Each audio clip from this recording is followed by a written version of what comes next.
Good afternoon. This is Jack Rogers, Editor-in-Chief of Business Facilities Magazine. I want to welcome everyone to today's presentation of our Business Facilities webinar series. Today we'll be talking about bringing your manufacturing supply chain home. The Reshoring Initiative has reported that reshoring created more U.S. jobs than foreign direct investment in 2020, a leading indicator of the pandemic's impact on global supply chains. This trend may accelerate in 2021. According to today's edition of the New York Times, President Biden is about to sign an executive order that will review the need to reshore critical supply chains for semiconductors, high-capacity batteries, pharmaceuticals, and strategic materials like rare earth minerals. Today we'll hear from the Reshoring Initiative's founder and president, Harry Moser, on the accelerating trend of reshoring overseas supply chains and on the best practices for evaluating manufacturing supply chain location decisions. Harry has been an advisor on this subject to several presidents, and he is in consultation with the current administration. Before we get started, just a few housekeeping items. The control panel on your screen is where you can submit questions using the question box. You can send in questions at any time. We'll try to answer as many as time permits. The orange arrow on the left side of your control panel expands the control panel so you can access the question box. And if at any time you have a technical difficulty, just send us a message through the question box and someone will reach out to you. And now I'm pleased to introduce today's speaker. Harry Moser founded the Reshoring Initiative after being the president of high-end machine tool maker GF Manufacturing Solutions for 22 years. Harry was an active participant at President Obama's Insourcing Forum, which was held at the White House in 2012. And he is a member of the Department of Commerce Investment Advisory Council. Harry has received numerous awards, including Industry Week's Manufacturing Hall of Fame, Quality Magazine's Quality Professional of the Year, SPE's Mold Designer of the Year, and Fab Shop's Direct's Manufacturer of the Year. Harry is frequently quoted in the Wall Street Journal, Forbes, Financial Times, and he's also seen on Fox Business, Market Watch, and other national television programs. Harry has an engineering degree from MIT and an MBA from the University of Chicago. And now, without further ado, because I know he's got a lot of interesting things to tell you, good afternoon, Harry. Thank you, Jack. It's great to see or talk with you again.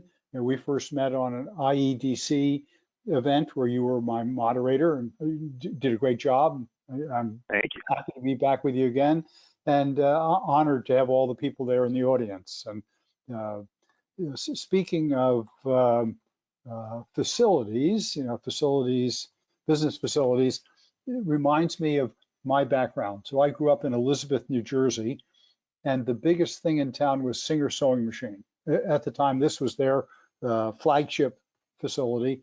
It was the largest manufacturing facility in the world of any kind, any industry in its day, like 1900. It had 2.5 million square feet, 5,000 workers, and it was a colossus. And my grandfather was a foreman there. My dad ran about a third of the factory.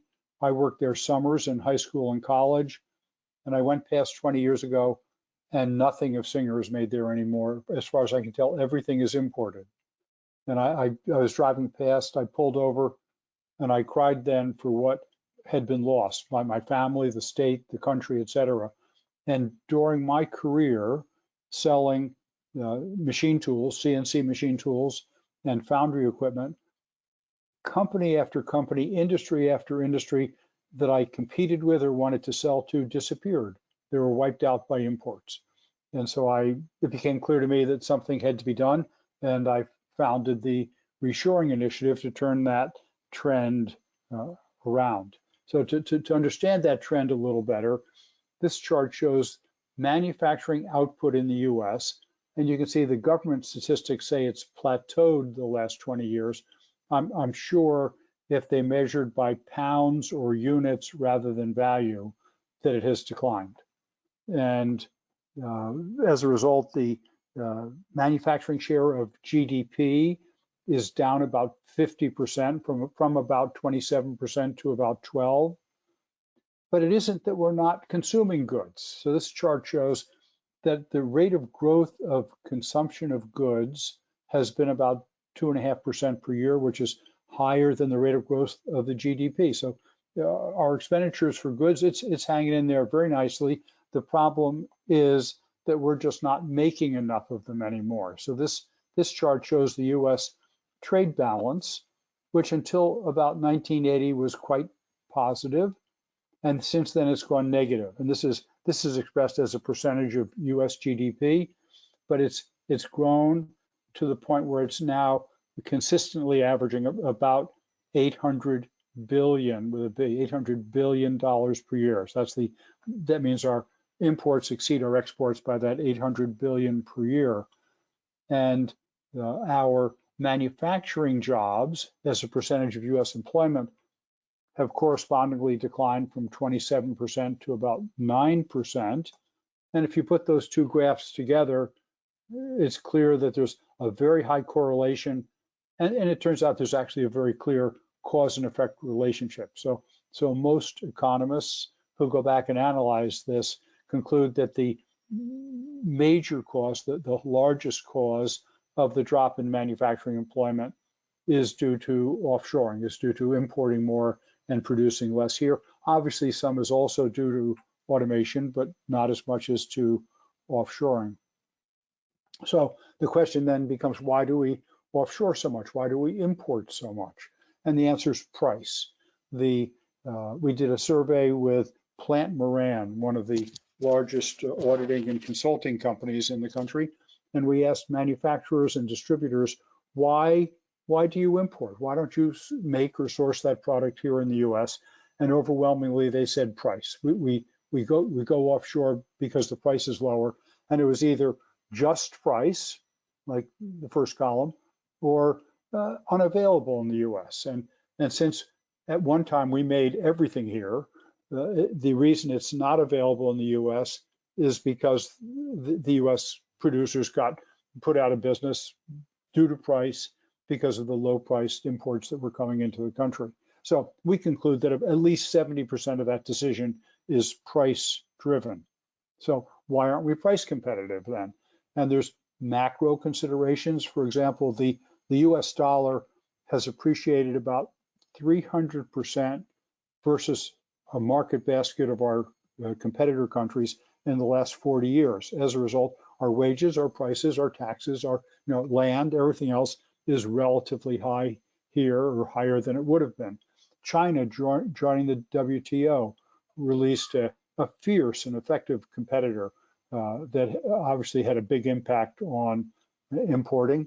The consumers bear a piece of this. They want to buy the lowest priced product that they can find in many or most cases, and too often they encourage their children to go to university, maybe for whatever degree, liberal arts, rather than to study engineering or to take up something like tool and die making or precision machining or some other what's typically called a trade. Companies bear some blame. The US is especially short-term oriented and short-sighted. Our investments in CNC machine tools are about a third as much as China's. We have about a third as many robots per 1,000 manufacturing workers as does South Korea. On average, our machine tools are 2 or 3 years older than the Germans. So the companies certainly bear some blame on this in not automating and not being productive enough. The lower right-hand corner there, TCO, total cost of ownership. So that's a calculational method to look at all the costs and risks associated with offshoring or reshoring, as the case may be, but starts with the FOB price and adds in 28 other cost factors. And I'll describe that in detail. But the tendency, the bias of companies to make their decisions based on Ex Works price rather than total cost is certainly a major factor in the offshoring. So how do we restore balance? Well, fortunately, it's happening. There's been a good trend towards reshoring, also called onshoring. And for your purposes, I define it as producing in the US products that were supplied for a while from offshore and are now once produced here. FDI, foreign direct investment, is really the same logic. GM brings a product back and produces it here. We call that reshoring. Toyota brings the same product in and produces it here. We call it FDI. They've chosen to produce it here for the US market instead of importing it from Japan or China or Mexico or somewhere else. A lot of people talk about localization, producing near the consumer. Same general concept. Nearshoring is also a popular subject. And from the US perspective, nearshoring would be to bring the work back from a far shore to a near shore, but not the US. So nearshoring would therefore be Mexico or Canada.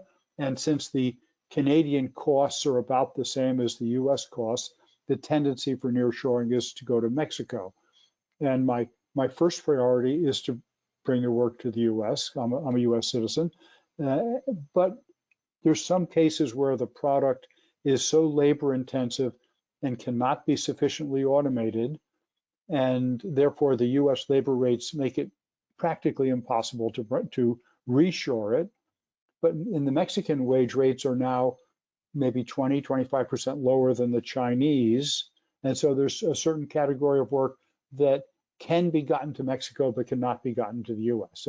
And I'd rather have it in Mexico than China or India or somewhere else, because the product coming out of Mexico is about 40% US content, whereas the product coming out of China is 5% US content. So if I can't get it here, Mexico or Canada would be a good alternative.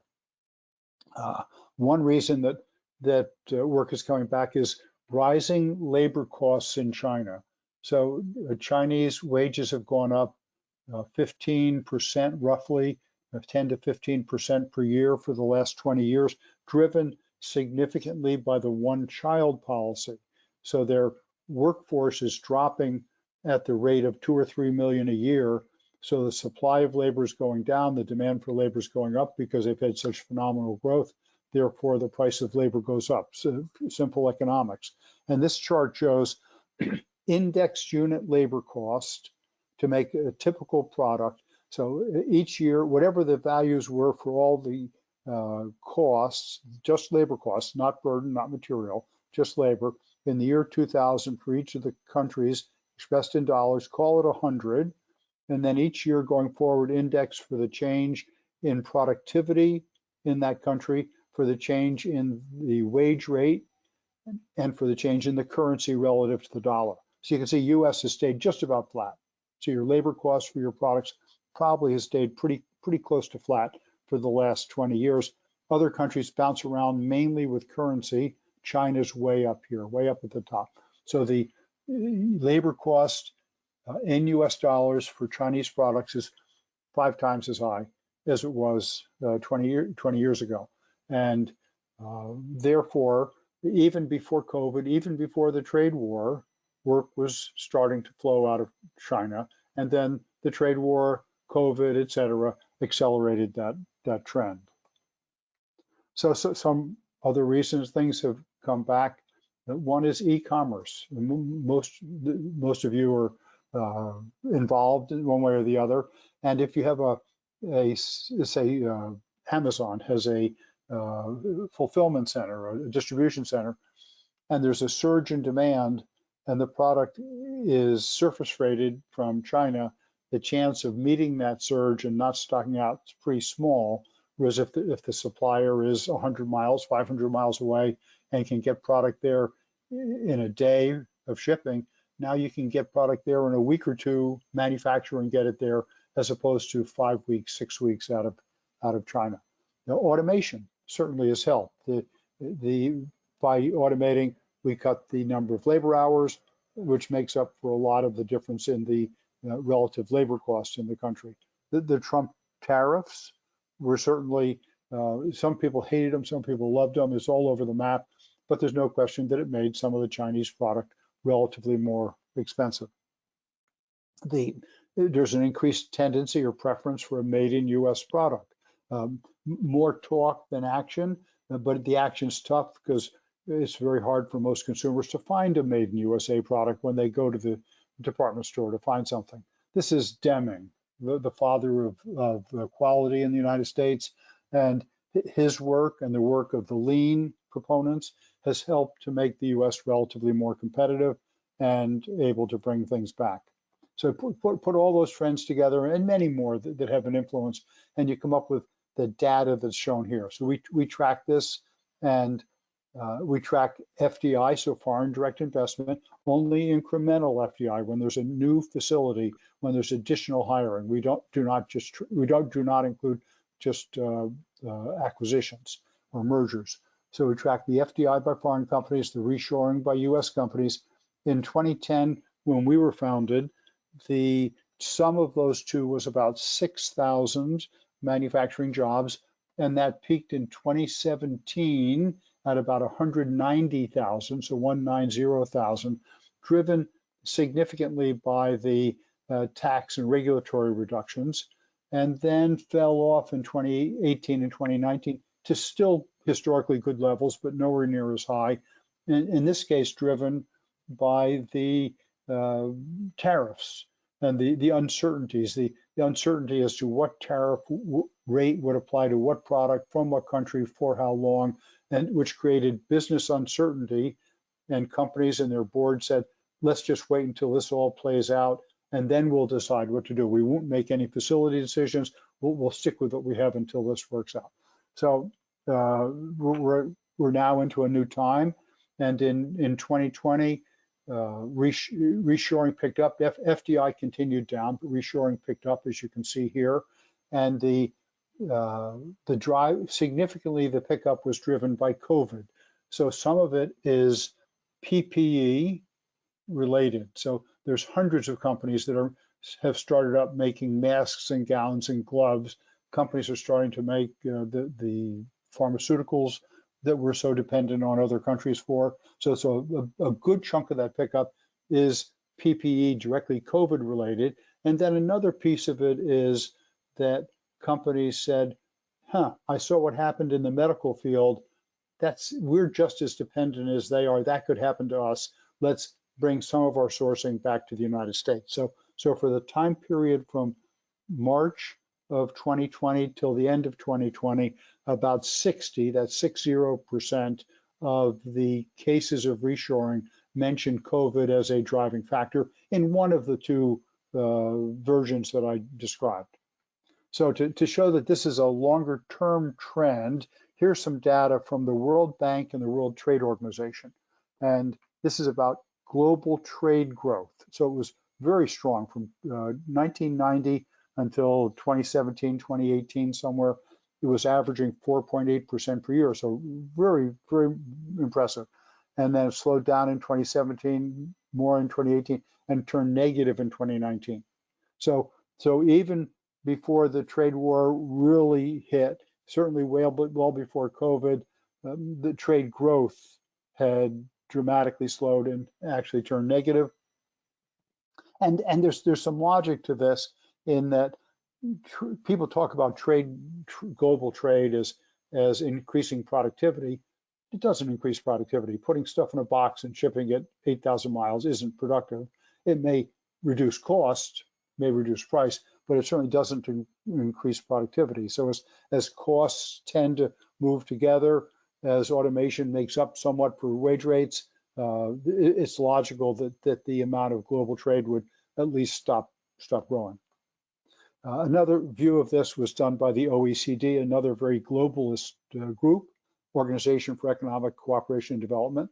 And they noted that as automation occurs, offshoring or importing slows down. And therefore, they expect to see reshoring happening as robotics and automation occurs.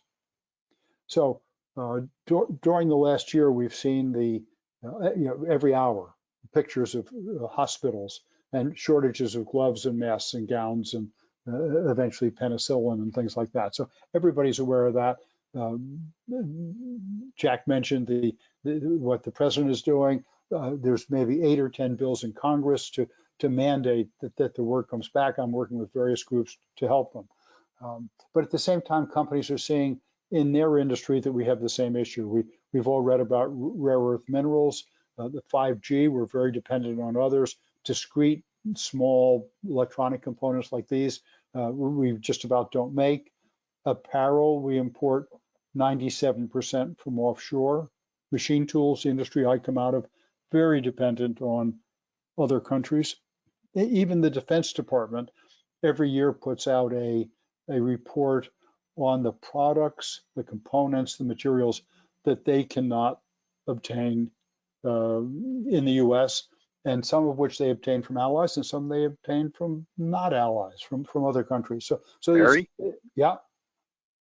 It was interesting that President Biden included semiconductors and chip fabrication on his list of targets for reshoring. I mean, isn't the semiconductor shortage simply a capacity issue? And Samsung already has an RFP out for a $17 billion chip fab in the United States. So they have something going, and even before them, Taiwan Semiconductor had a $10 billion facility announcement. I think it was 10 billion. So there's no question that's happening. I'm sure the U.S. government is encouraging them, and but it is semiconductors are a worldwide shortage.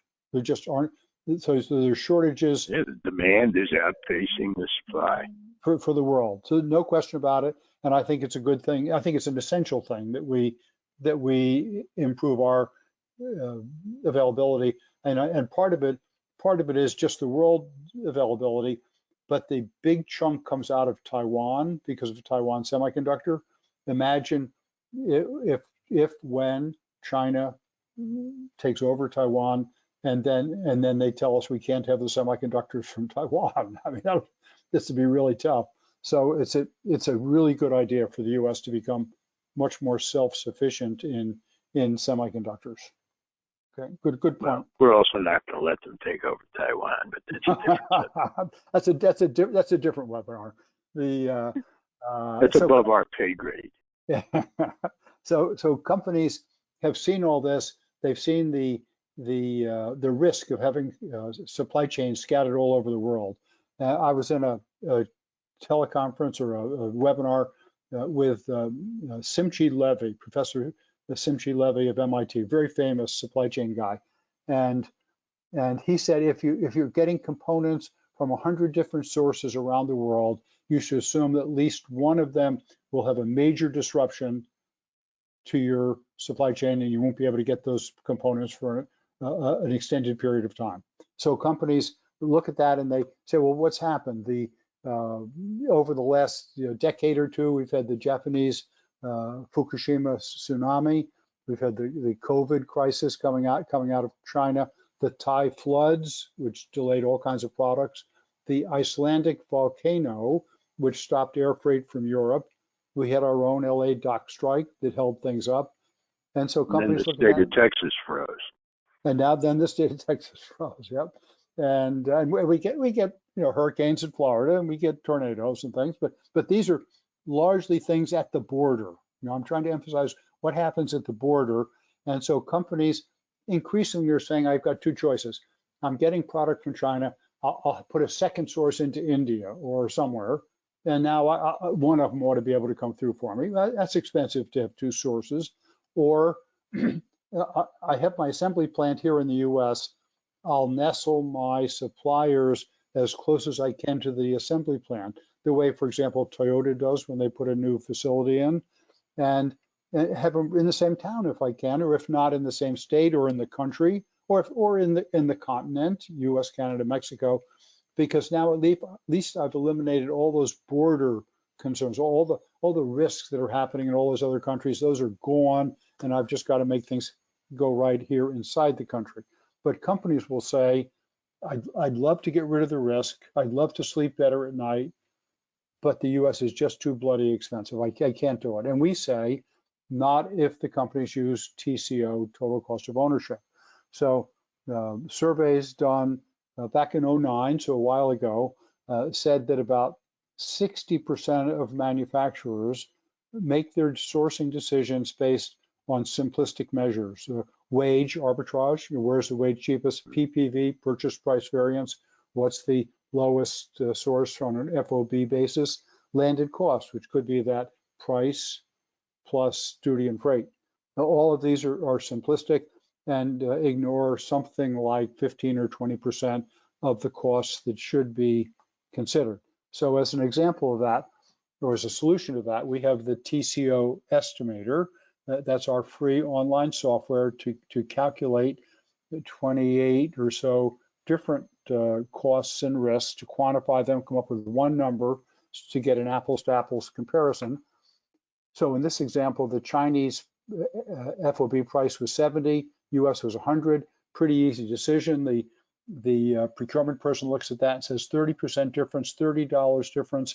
I'm going to buy 12,000 of those a year. That's $360,000 of purchase price variance. Well, of course, we'll send it off to China. I'm going to get my bonus. This is great.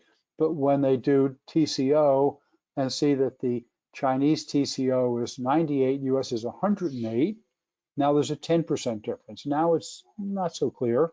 And if the wage rates continue to go up in China as they have, within a couple of years, the TCO from China will be higher, then hopefully that company will decide that it makes sense not to send the new product off because it's just going to have to come back, and that's expensive, and that they should start planning to bring back the product that's already offshored.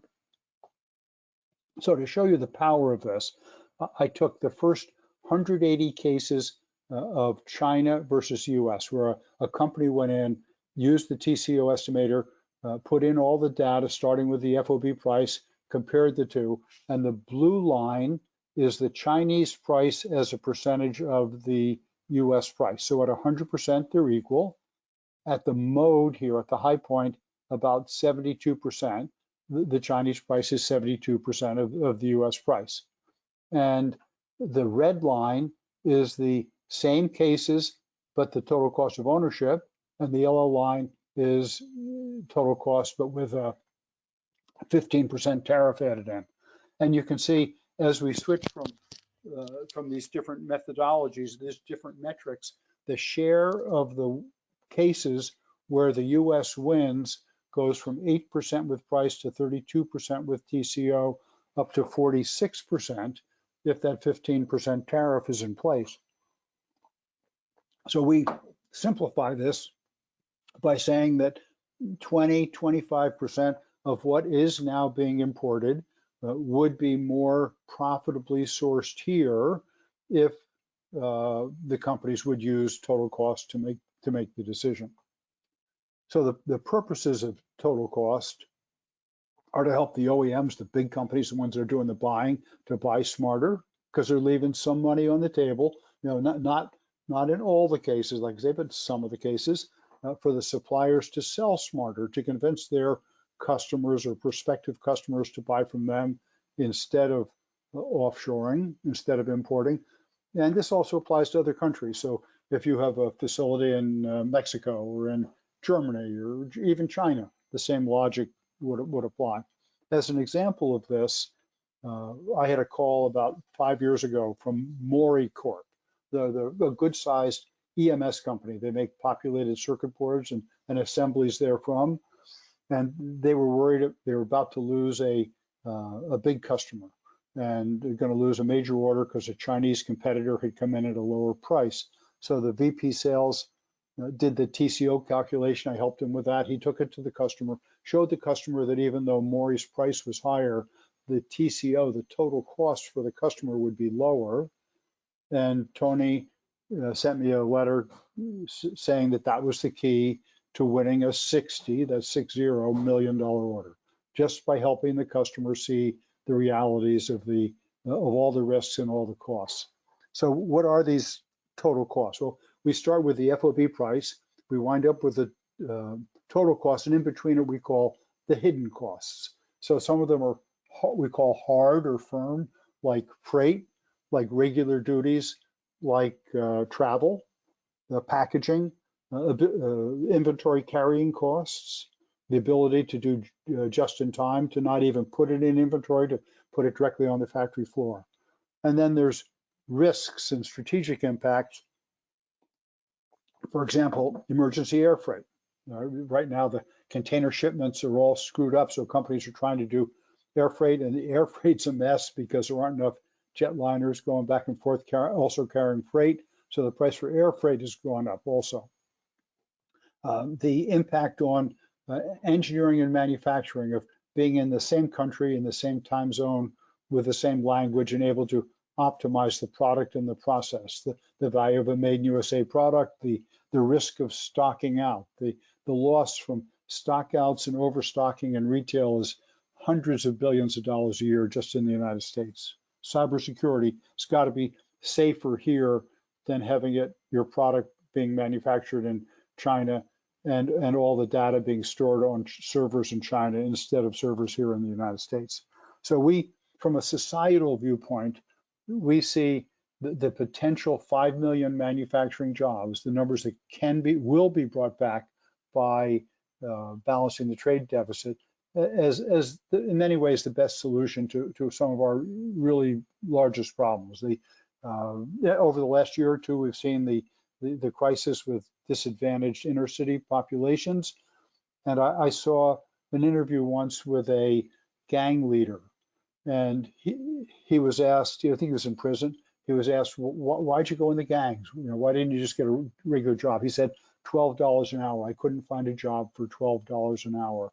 And today, an apprenticeship probably starts at $14, $15 an hour. So that it's possible that fellow could have been a tool maker today or a welder. The rural opioid epidemic, significantly blamed in the rural white community on the shutdown of the factory town, the town factory, and it's been a crisis also. We're going to have to recover from COVID unemployment. I keep reading articles saying there's going to be 4 or 5 million service workers, retail workers, et cetera, unemployed, and I have the vision of vacant strip malls near where they live, converted into small tool shops, machine shops, probably not foundries and steel mills, but the kind of clean jobs that people could then walk or bicycle from their home to their job, and with great career opportunities and apprentice programs for them to move forward and get the kind of that they want. You would need some zoning changes for that, wouldn't you? Yeah, but as long as it's clean.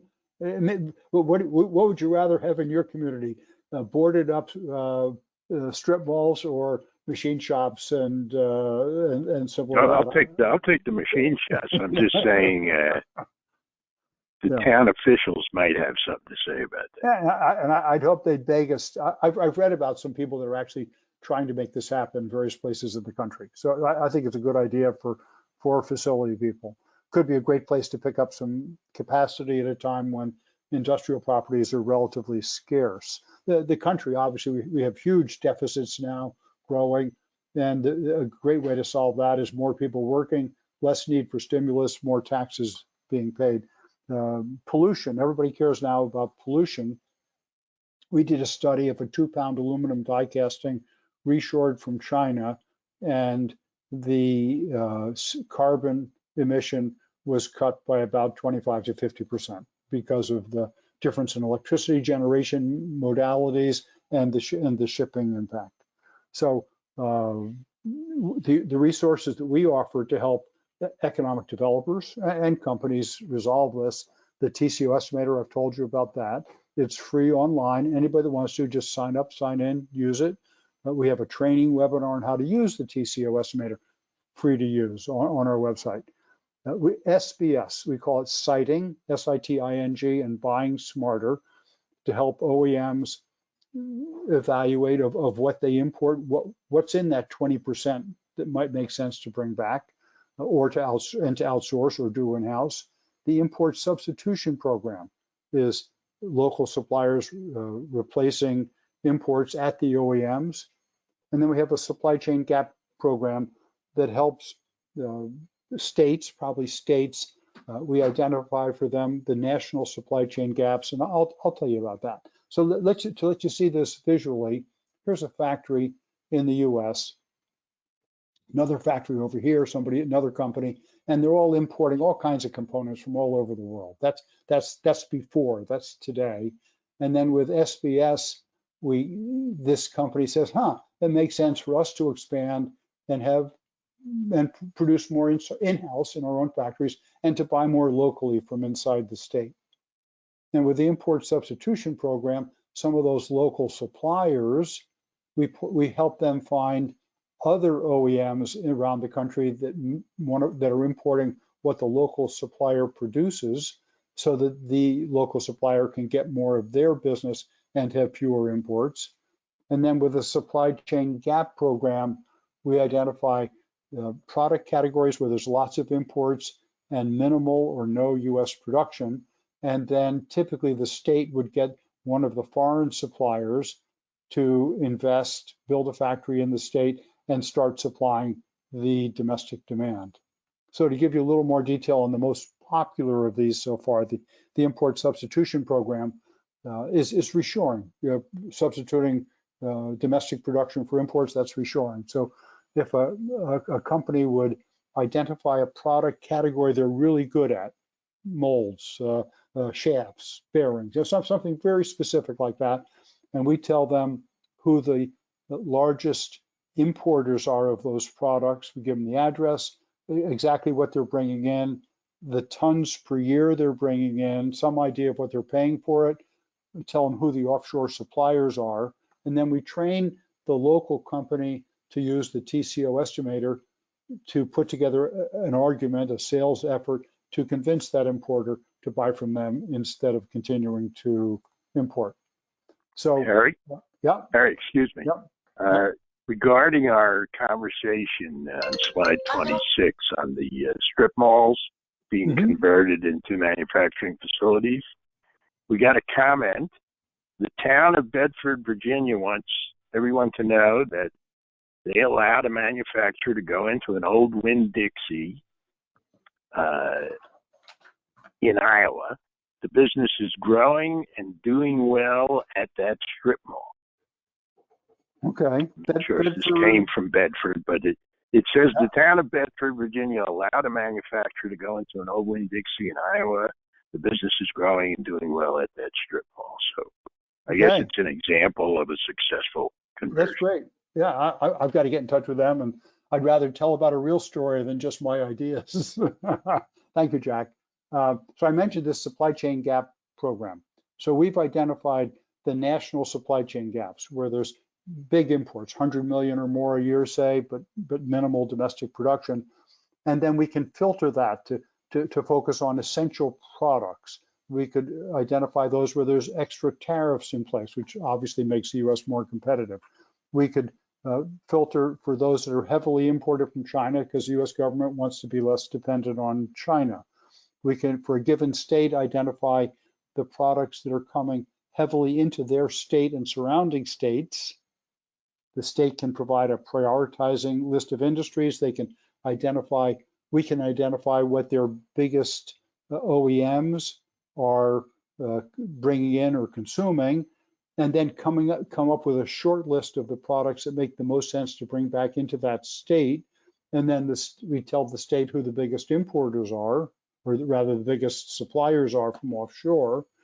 And then the state goes to them and says, okay, who wants to be the one to move into our state and become the leading US supplier or the only US supplier in this important category. And if you don't take us on the offer, we'll go down the street and get the other guy to do it.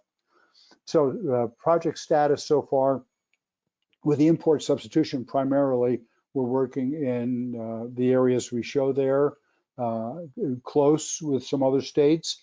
In Rhode Island, we work with both the state, EDO, and the MEP. And the MEPs are funding this by CARES Act money. And Harry, yep. sorry to interrupt, but two things. The Bedford, Virginia, the Winn-Dixie is not in Iowa. It's in town in Bedford. So this was a clear example of converting a facility in the town in Virginia to manufacturing. We also have a question from James Renzis. He says, I have a company that wants to relocate to the U.S. from China, but the capital costs of new sites, buildings, regulation compliance, and equipment is making it quite a burden on his balance sheet. Are there resources to help companies lower or offset the costs of reshoring to the U.S.? There have been. There's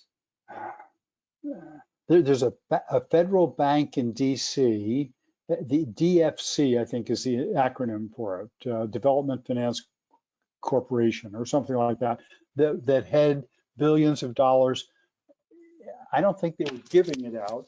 I think they were loaning it out at preferential rates, better rates than one could normally get on the market. What you mentioned with the president, the government, I'm sure, is going to mandate, either with tariffs or others, that the production occur here and the companies buy what's produced here, which will allow the price to be high enough to get a payback on the facility. If I would suggest, talk to your economic developer, because they can help a little, and go to the Select USA, which is part of the Commerce Department, and they don't have money, but they have ideas and they have contacts to help. So there's no $100 billion sitting there. I wish there were. I think that would be a good use of the stimulus program. But there's no pot of gold sitting there to pay for these things. But if you do, but there are incentives that are offered by but the incentives economic development agencies. My experience is incentives are maybe $10,000 per employee, and the average investment in facilities is more like $100,000 per employee. So you don't get enough incentives to anywhere near enough to pay for the building, much less pay for the higher wage rate. But using total cost instead of looking at Ex Works price or FOB price will make the ROI on the facility dramatically better. So by measuring the cost correctly, the return on investment on the facility will rise dramatically. So I encourage them to contact me and let me give them help. I got to keep moving or we're not going to make it. One of the things that's a barrier to get this done within companies is siloing. You've all heard about siloing, departments not, might say, considering the needs of each other. And I hear about salesmen coming into companies and going to procurement and say, hey, I'd like to supply the widgets. And they say, oh, we're getting it from China. And the salesman says, no, but I hear you're having quality issues and warranty issues and you can't deliver. And the procurement says, that's not my problem, that's somebody else's budget. So that's siloing. And so the idea then, if you can't get procurement's attention, is to go around them to manufacturing, to service, to quality, to sales, eventually to general management, and get the rest of the team to insist that procurement respects their needs rather than just the desire to buy at the lowest price and maximize procurement's rewards. One of the big events a couple of years ago, August 2019, the Business Roundtable came out and announced a redefinition of the purpose of a corporation. Until that time, for decades, the only obligation had been to shareholders. And now they redefined stakeholders to also include community, employees, and suppliers. And so from my viewpoint, the best thing all of these companies could do is to use the total cost of ownership estimator, evaluate what they're importing, see how many hundreds of billions of dollars worth they could collectively reshore. Because how better to help your community, your employees, and your suppliers than by bringing work back and putting them all back to work and getting the community going again. So if any of you are in one of these 181 companies. You can find them on our website, and it's headlined, "That's enough. That's enough talk. It's time to walk," or something like that. So President Biden's programs, we talked around them a little bit. He's come up with a goal of 5 million manufacturing jobs, which is exactly the number we've been focused on for the last 5 or 10 years, because that's how much it'll take to balance the trade deficit.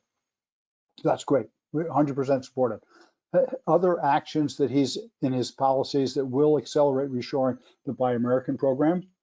It's hard to do. Every president tries this. It's hard to make all the changes that are required, but I'm 100% supportive. Made in America tax credits, that's fine.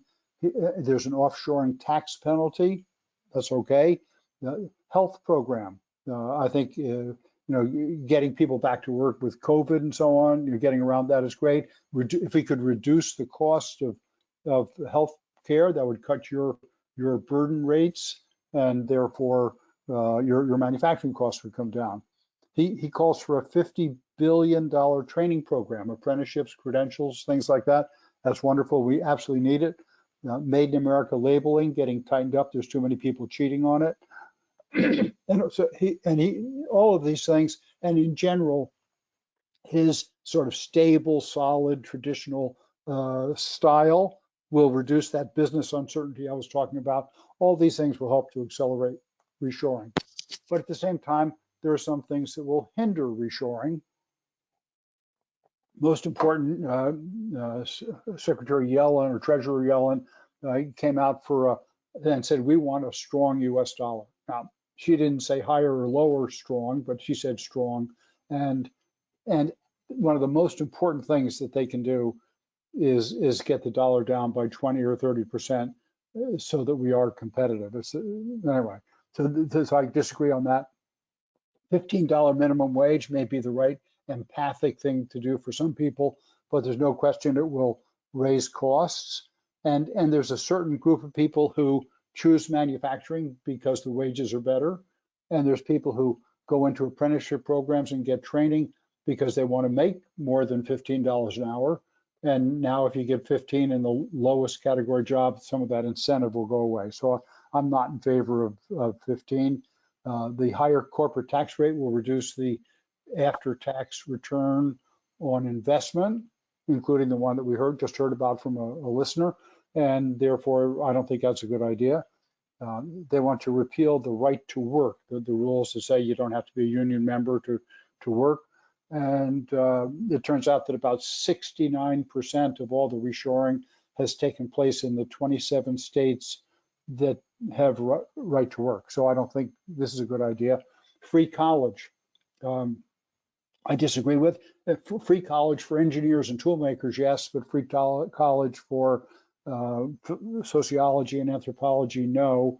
How much the incentive for people to study engineering will come down. The incentive to go into an apprenticeship will come down if college is free. In the US, at the bachelor's degree level, 5% of the students are majoring in engineering. In China, 33% are majoring in engineering. How are we going to compete with that? And overall, his program seems to ignore the importance of outsourcing. So he seems to look only at company facilities, and he doesn't talk about price competitiveness. He says things like U.S. workers can compete with anybody, but not at the current dollar, not with the current skill levels, not without a value-added tax, et cetera, et cetera. So I would think he understands that, but you don't hear it in the sound bites that come out. Well, so the corporate tax rate, it's instead of doing anything with the rate, they should just find a better way of actually collecting corporate taxes. Yeah, there are so many loopholes built in there. Yeah, what I would actually do, and I wouldn't get elected, I would eliminate the corporate taxes and then raise the individual tax rates on people making more than $1 million or more than $500,000, the people who get 90% of the value or the benefit. That's a very interesting proposal, Harry. Because companies have a lot. companies have a lot of flexibility in where they put their facilities, but most people are not going to drop their citizenship to avoid the taxes. So I would shift the taxes, and that's what the Europeans have done. They've taken the taxes off of the companies and put it onto the sales tax, so that the companies will be more likely to build their factories there. Any case, forecast for 2021. Strong trends in pharma, chips, PPE, just the things that you talked about that the president announced. Beginning of industrial policy. We've really had a deindustrialization policy. If you compare us to other countries, we have not pushed training. We've had a high corporate tax rate. We don't have a value-added tax. You know, almost everything that you could do to have industry not succeed, we've had the dollar too high. All these things. So other countries would never do that. The ESG, you know, the concern for sustainability, governance, the environment, and so on. It's clear that local favors all that, and it's just a question of getting the people in charge of ESG to understand that reshoring is one of the best ways for them to implement what they want.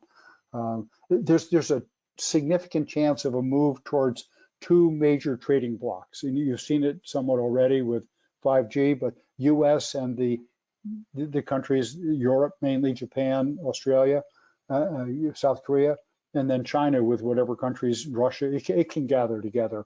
And I have a friend over in Thailand who's a well-known China specialist, a sinologist, Eamon McKinney, and he believes that China will voluntarily decouple from the US, that it is so insulted by what we've done in Taiwan and everything else that it will refuse to ship us products. Well, if that happens, then reshoring is going to happen real fast. So we predict for 2021 that the total reshoring and FDI jobs somewhere around 150,000, and that will be up from about 120,000 in 2020. So we think it's overall going to be a good year for companies that are thinking about reshoring. And they ask me, Harry, what product should I start with? I say start with the products that cause pain, the ones where you have quality issues, where you have too much inventory, where people have to stay up at midnight to make telephone calls to Asia, any of the issues that you see here.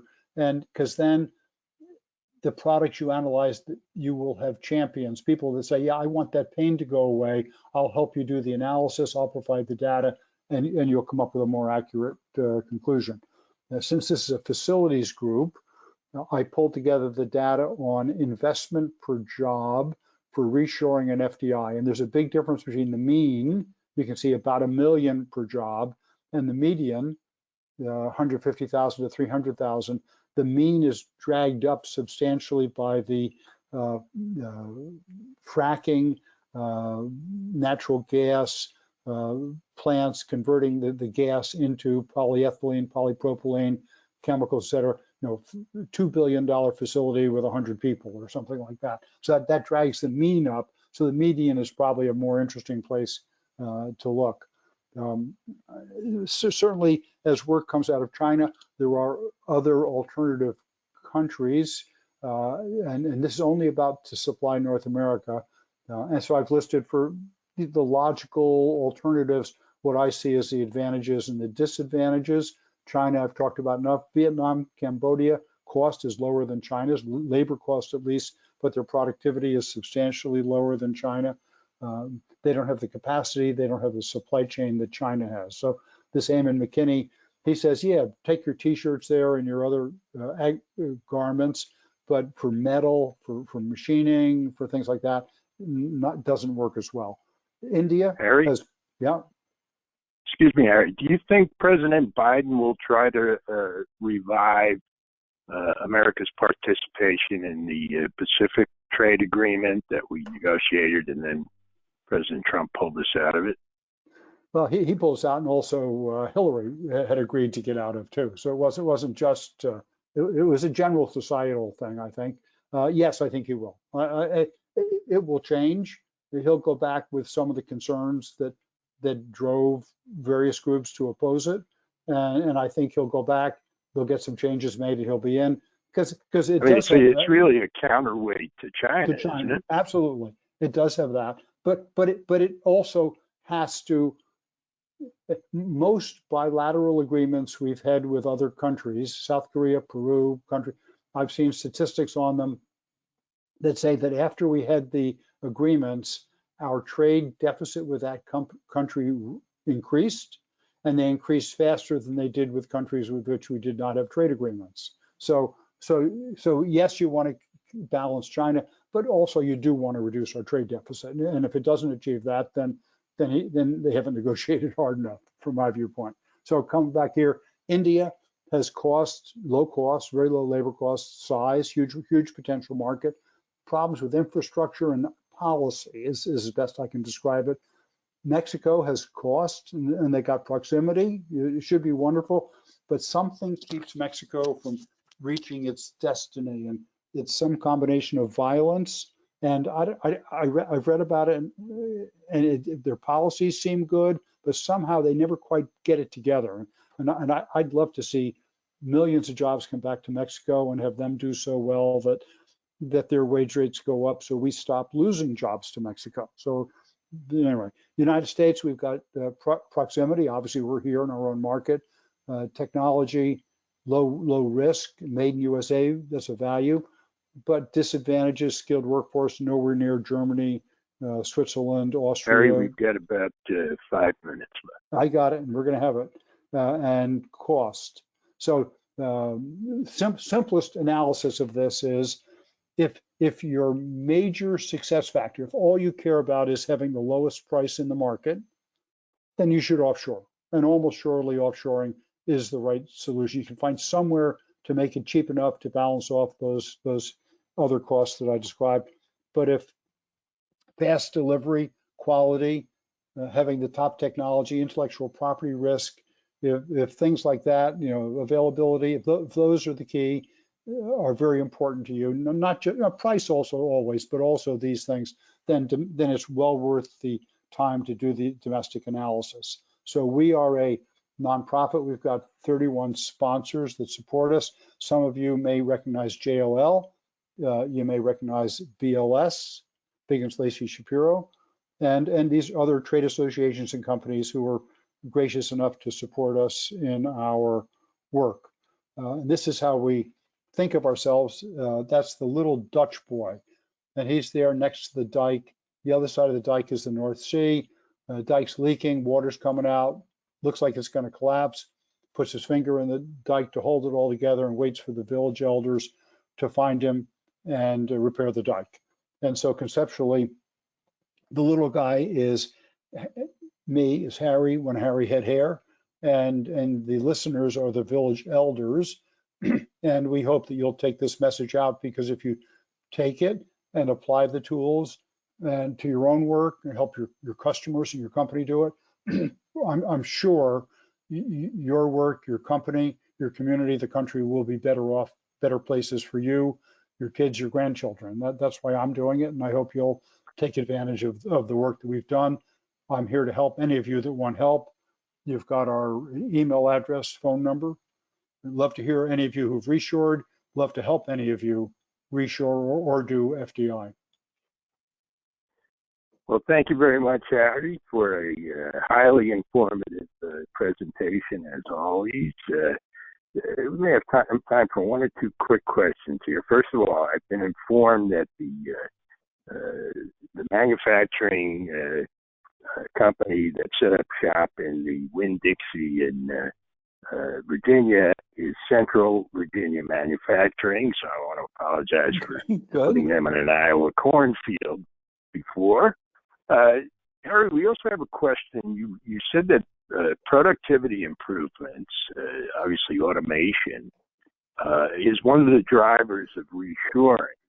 Now, does that mean that people should sort of temper their expectation of how many jobs we're bringing back, that we're not bringing back the same amount of jobs that were lost? Clearly, you cannot bring back this. If we lost the work 20 years ago and you bring it down now, U.S. productivity as a whole has gone up by 20% or 30% in that time. So at the least, it would come back at current levels of productivity. Generally, to be able to bring it back, you have to increase productivity to justify the higher wages. But the most important thing is that we're not an island. And the Chinese are raising their productivity at 6 or 7% per year. And for the last 12 years, we've averaged 0.4% per year. So my takeaway statement is that we will lose more jobs to Chinese automation if we do not automate than we will to US automation if we do. So we can increase jobs by 40% at current productivity levels just to balance the trade deficit. So we can have significant productivity growth and more jobs as long as we reshore. Okay, well, I think that that gives a counterpoint to those who measure everything strictly by the numbers. Well, it looks like we are approaching our time limit here, so I want to thank you again, Harry, for a great presentation. Today's webinar was recorded and will be made available on the businessfacilities.com website. We can also send you the slides that Harry showed today, but we want to thank everyone for participating in our Business Facilities webinar series presentation, and we want to wish everyone a good afternoon. Thank you. Thanks, Jack. Thanks all the attendees.